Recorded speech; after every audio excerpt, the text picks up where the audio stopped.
नमस्कार, स्वागत है आपका मनी लाइन की इस खास पेशकश में। और हम एक बार फिर हाजिर हैं, मैं और संदीप सर। और आज की चर्चा काफ़ी दिलचस्प रहने वाली है। क्योंकि बाजार में बिकवाली हावी है।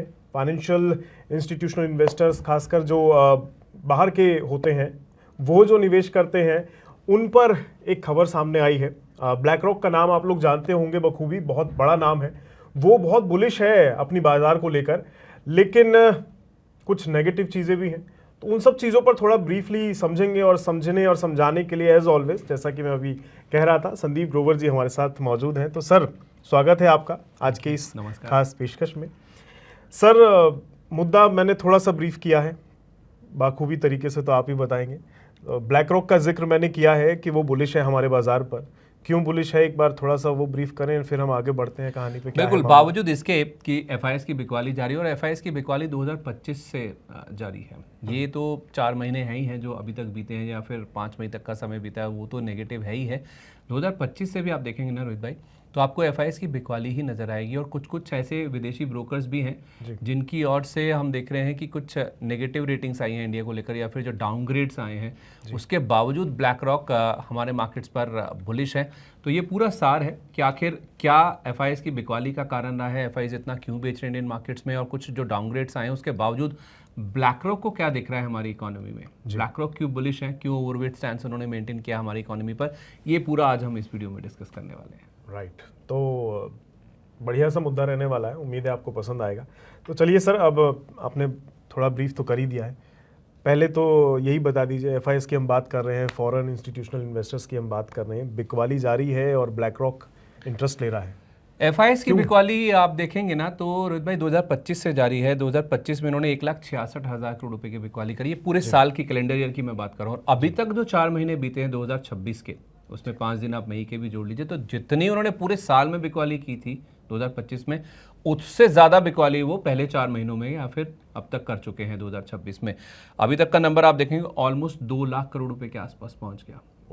तो एफआईएस की जो बिकवाली है वो अगर आप देखेंगे, इनफैक्ट ये अक्टूबर 2024 से शुरू हो गई थी। आपको सही बताऊं तो सितंबर 2024 में क्या हुआ था, इंडियन मार्केट्स ने या फिर निफ्टी ने एक नया रिकॉर्ड हाई टच किया था 26,277 का।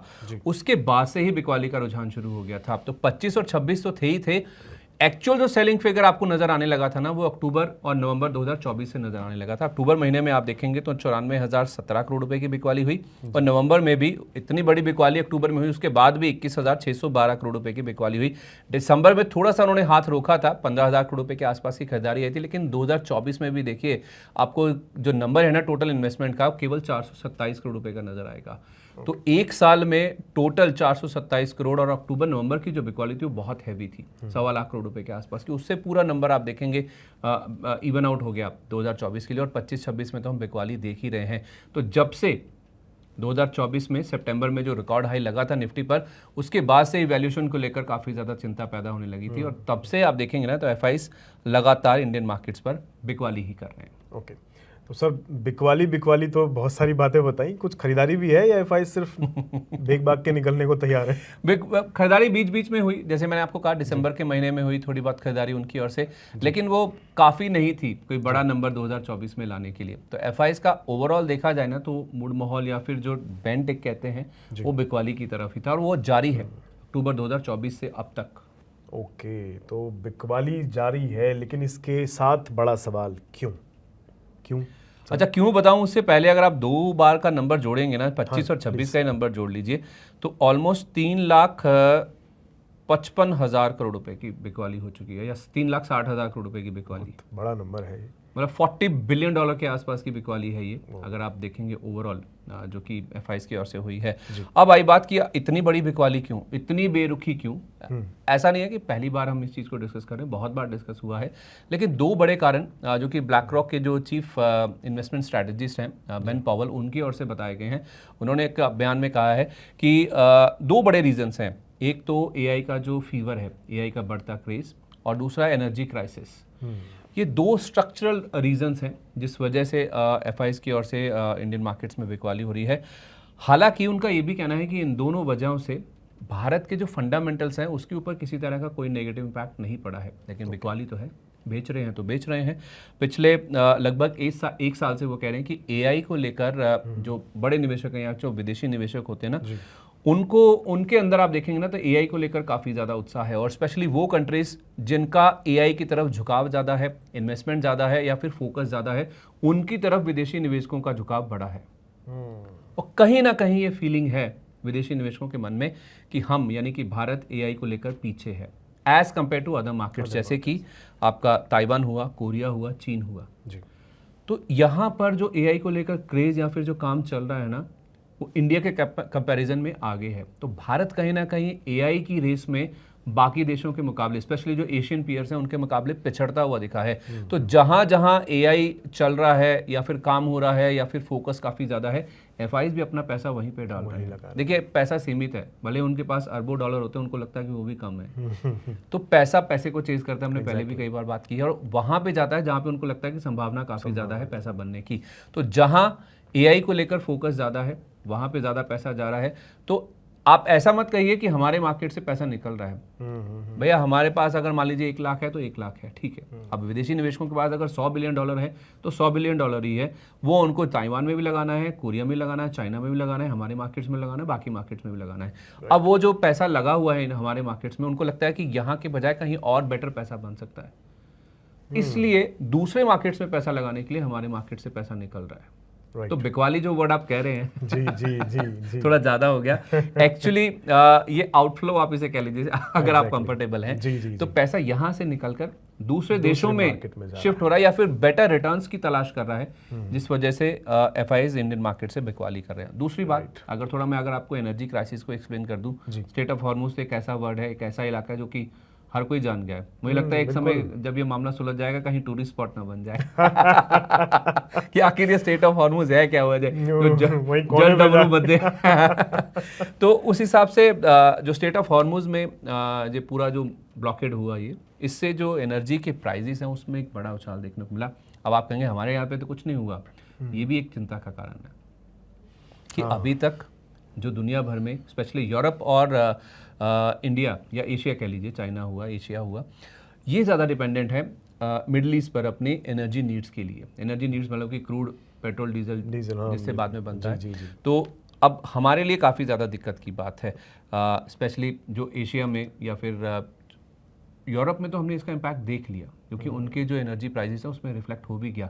हमारे यहाँ पर अभी इसका रिफ्लेक्शन आना बाकी है। तो एक एनर्जी क्राइसिस, एनर्जी प्राइसिस कह लीजिए, और दूसरा ये जो एआई का फीवर है, ये दो मेन रीजन है जिस वजह से एफआईज आउटफ्लो कर रहे हैं इंडियन मार्केट से। ये दो चीज़ें जो है नेगेटिव इम्पैक्ट आप कह सकते हैं जो डाल रही हैं, जिसकी वजह से यहाँ का पैसा एशियन मार्केट्स में ही पर दूसरी जगह शिफ्ट कर रहा है। पर सर ये तो समझ आ गया, ठीक है कि एफआईज भाई ठीक है, हर बिजनेसमैन यही चाहेगा कि उसका फले फूले कारोबार और पैसा भी, तो वो इसलिए शिफ्ट कर रहे हैं। तो ब्लैक रॉक इनको क्या दिखाई दे रहा है, यहाँ क्यों आ रहे हैं? इनको नहीं दिख रहा है एआई और स्ट्रेट ऑफ हॉर्मुज वगैरह का चक्कर? हाँ बिल्कुल, बहुत बढ़िया सवाल है आपका कि ब्लैक रॉक फिर इंडियन मार्केट्स में क्यों बुलिश है। देखिए ब्लैक रॉक अभी भी ओवरवेट है, यानी कि वो अपना निवेश बढ़ा रहे हैं इंडियन मार्केट्स पर, अभी भी बने हुए हैं। उनका एक ही लॉजिक है, वो कह रहे हैं कि ये जो पूरा एक्सोडस शुरू हुआ या फिर बिकवाली शुरू हुई या फिर आउटफ्लो शुरू हुआ ना अक्टूबर 2024 से, लोग 2025 से कह रहे हैं, मैं कह रहा हूँ अक्टूबर 2024 से बिकवाली शुरू हुई, और तब से लेकर अब तक 2025 में पूरा और अब 2025 की शुरुआत में या फिर 2024 में ओवरऑल देखा जाए तो वैल्यूएशंस काफ़ी हाई थे। ये जो पूरा एफआईज की बिकवाली का दौर चला है ना, उससे हुआ क्या है कि भारत में जो वैल्यूएशंस है वो नॉर्मलाइज हो गए हैं या फिर सामान्य हो गए हैं। उनका कहना है कि ऊंचे जो प्रीमियम होते थे वो अब नॉर्मलाइज हो चुके हैं, और जो valuation premium Indian markets command करते थे वो अब वैल्यूएशन प्रीमियम नहीं रहे हैं, जो कि 2024 के ज़्यादातर समय में और 2025 की शुरुआत में थे।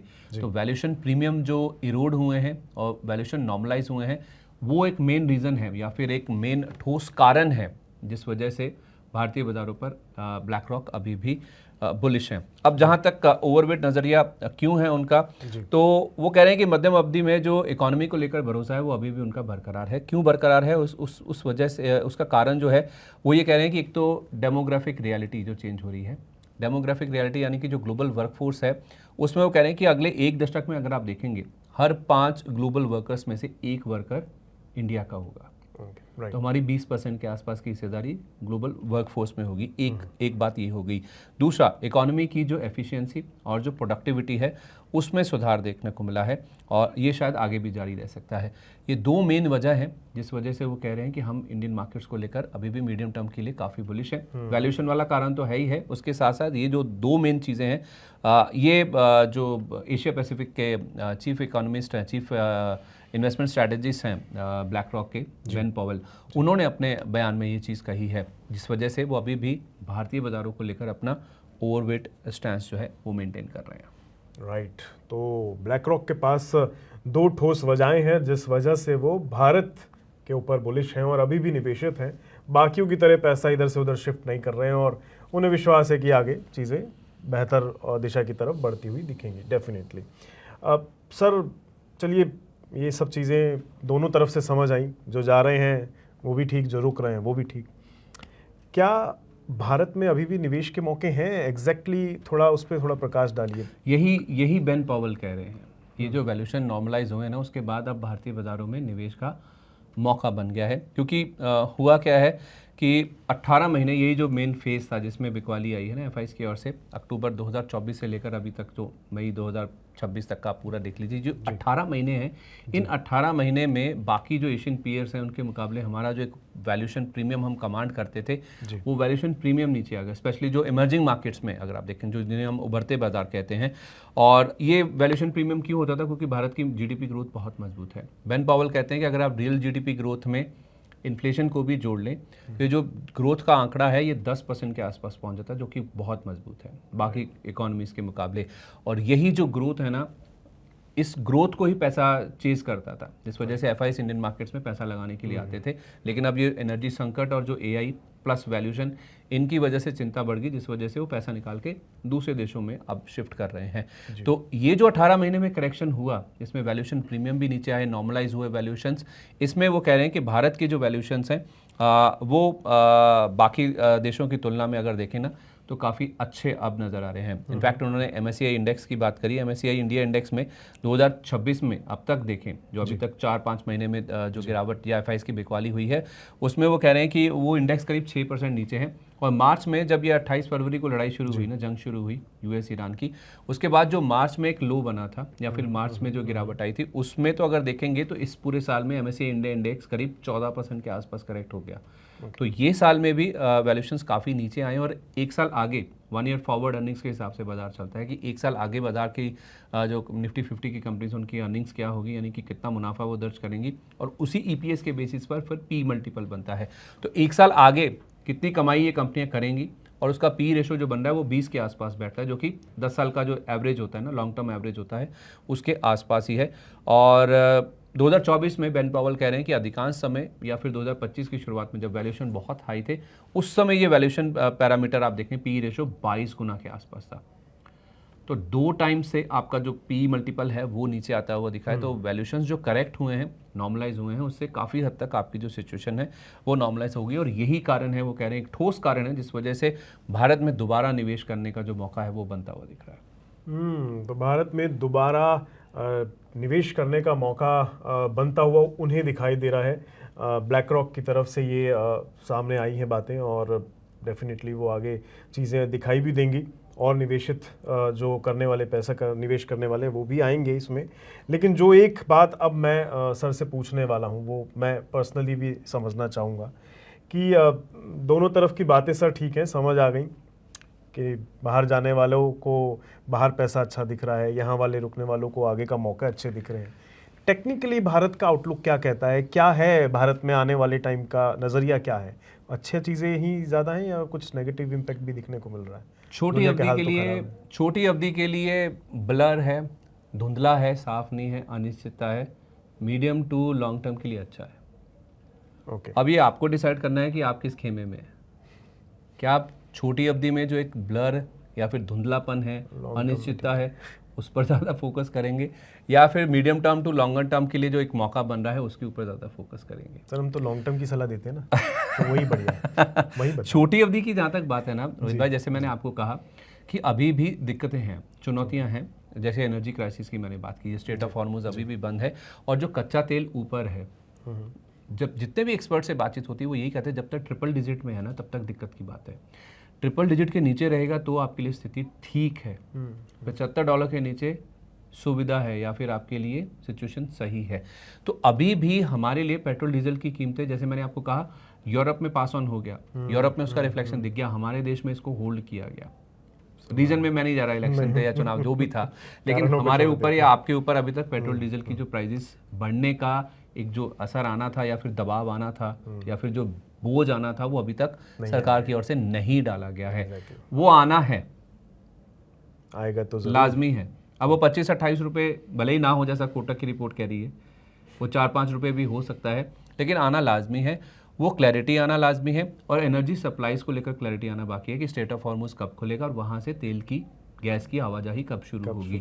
तो छोटी अवधि में चैलेंजेस हैं जिस वजह से निवेशक भी अभी सतर्क हैं। डीआईज हमारे इन्वेस्टमेंट कर रहे हैं, एफआईज बिकवाली कर रहे हैं या फिर वेट एंड वॉच मोड में है, लेकिन हाँ मीडियम टर्म के लिहाज से देखा जाए तो सिचुएशन बहुत ही अच्छी नज़र आ रही है। देखिए बेन पॉवल कह रहे हैं कि अगर आप एक बेस केस सिनेरियो पकड़ के चलते हैं तो FY27 के एंड तक, यानी कि जो नया वित्त वर्ष शुरू हुआ है अप्रैल से, इसके एंड तक आपका जो क्रूड है वो आपको शायद $80 से $85 यहाँ तक एवरेज हो सकता है जी। और आपका रुपया, ये बड़ी चिंता है एफआईएस के लिए, हमारे लिए दौरी मार है। एफआईएस बेच रहे हैं, क्रूड महंगा हो रहा है और उसके साथ साथ रुपया कमज़ोर हो रहा है। तो रुपया ये 98 से 100 के बीच में रह सकता है। क्रूड आपका 80 से 85 के बीच में स्टेबल हो जाएगा, रुपया 98 से 100 के बीच में स्टेबल हो जाएगा। तो अगर आप मीडियम टर्म का एक आउटलुक लेके चलते हैं, यानी कि यहाँ से 1 साल और आप पकड़ लेते हैं या फिर 6 से 8 महीने पकड़ के चलते हैं, तो क्रूड आपको 80 से 85 तक आ जाएगा, जो कि 108-110 के आसपास है। जैसे मैंने आपको कहा डबल डिजिट में आ जाएगा और उसके साथ साथ जो अनिश्चितता है वो भी क्लियर हो जाएगी, क्योंकि फाइनली ये जंग लंबी चलेगी, ट्रम्प साहब नहीं चाहते हैं। वो तो चाह रहे हैं कि निपट जाए। अभी भी फीलर्स यही हैं कि शायद अगले 48 घंटे में दोनों के बीच में एक पैचअप हो सकता है, एक एग्रीमेंट पर साइन हो सकता है। अभी 14 पॉइंट वाला एक मामला सामने आया है, 120 की रिपोर्ट आई है। 120 की जो रिपोर्ट आई है, तो अगर वो हो जाता है तो भी नॉर्मलाइज होने में चीज़ें 3 से 4 महीने का समय लगेगा। क्रूड में आपको रिफ्लेक्शन प्राइसेस में जरूर दिख जाएगा, लेकिन जहां दिक्कत हुई है, जहां अटैक्स हुए हैं, जहां एनर्जी इंफ्रा, चाहे वो गैस प्रोडक्शन हो, तेल का प्रोडक्शन हो, नॉर्मलाइज होने में 3 से 4 महीने का समय लग जाएगा और वही आपका FY27 के एंड तक का समय पहुंच जाएगा, जब आपका कच्चा तेल 80 से 85 के बीच में एवरेज होता हुआ दिखेगा। तो शॉर्ट टर्म में पेन है, शॉर्ट टर्म में दिक्कतें हैं, अनिश्चितता है, सिचुएशन ऐसी है जिसको आपको थोड़ा समझना होगा कि कैसे पैन आउट होती है। लेकिन हाँ, मीडियम टू लॉन्ग टर्म के लिए ब्लैक रॉक बहुत बुलिश है, इसीलिए वो अपना ओवरवेट स्टैंड मेंटेन कर रहे हैं। जो वैल्यूएशन में करेक्शन हुआ वही एक केस है जो बना रहा है उनको इंडिया के ऊपर ओवरवेट। तो मामला आकर जो टिकता है कि ब्लैक रॉक यूं ही दाव नहीं लगा रहा है, कारण उसके पीछे का बहुत लंबा है। अभी आप तस्वीर जो देख रहे हैं वो ब्लर है, जैसा कि सर कह रहे हैं, तो शॉर्ट टर्म के हिसाब से तो मामला गड़बड़ाया हुआ दिखाई दे सकता है, लेकिन medium to long term perspective Bharat के लिए पॉजिटिव संकेत दिखाई दे रहा है और डेफिनेटली वही चीज़ ब्लैक रॉक की तरफ से भी बताई जा रही हैं जो भारत के लिए पॉजिटिव साइन है। Right sir? तो सर बहुत कुछ आपने इसके ऊपर चीज़ें क्लियर की हैं और डेफिनेटली काफ़ी आसान भाषा में बताया। डेटा वाइज भले ही लोगों को समझ आए चाहे ना आए, लेकिन जो मेन मुद्दा है कि ब्लैक रॉक क्यों बुलिश है वो समझ आ गया होगा, एफआईएस क्यों जा रहे हैं वो समझ आ गया होगा और भारत का आगे का आउटलुक क्या है वो भी समझ आ गया होगा। मुझे तो आ गया है, उम्मीद है इन्हें भी आ गया होगा। अगर आपको आ गया तो मेरी मेहनत सफल है। इनको भी समझ आ जाए और अपने कमेंट्स में अगर ये बताएं कि हाँ सही में इनको भी समझ आया कि आखिर ब्लैक रॉक क्यों बुलिश है। दुनिया का सबसे बड़ा एसेट मैनेजर भाई, छोटा मोटा नाम नहीं है, तो क्यों इंडिया पे बुलिश है। आपको भी मीडियम टर्म में क्या व्यू रख के चलना चाहिए और छोटी अवधि की जो पेन्स होते हैं वो क्या वो मौका होता है या फिर धोखा होता है, ये इस रिपोर्ट से आपको साफ हो जाएगा। डेफिनेटली। तो सर बहुत बहुत शुक्रिया इस चीज़ को क्लियरली बताने के लिए, समझाने के लिए, और आप सबका भी शुक्रिया, आपने चीज़ों को विस्तार से समझा और देखा और इतना पेशेंस दिखाया। और ऐसे ही मुद्दे हम लाते रहते हैं। आने वाले टाइम में फिर एक बार किसी न किसी नए मुद्दे में आपके सामने बैठेंगे और सर और मैं चर्चा करेंगे। तब तक के लिए दीजिए इजाज़त। नमस्कार।